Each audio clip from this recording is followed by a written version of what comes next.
প্রথমে এইদিকে একটি দাগ, এরপরে এই দাগটি চলে যাবে এই দিকে, এরপরে এই দাগটি চলে যাবে এই দিকে। এখানে গাছের শিকড়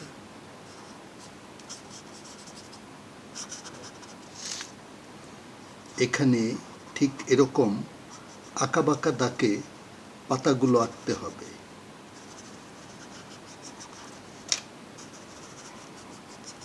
এরকম 3টি খোপ আঁকলাম।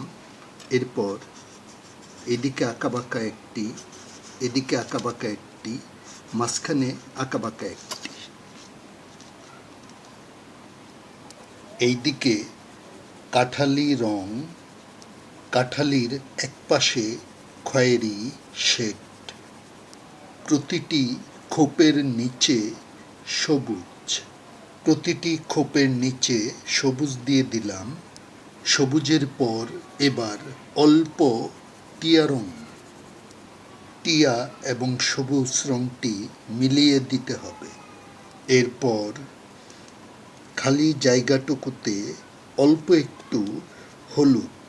আমাদের ভিডিওটি ভালো লাগলে লাইক দিবেন, কমেন্টস করে জানাতে পারেন কেমন লাগলো, আর চ্যানেলটি সাবস্ক্রাইব করে আমাদের পাশেই থাকুন। Thank you so much.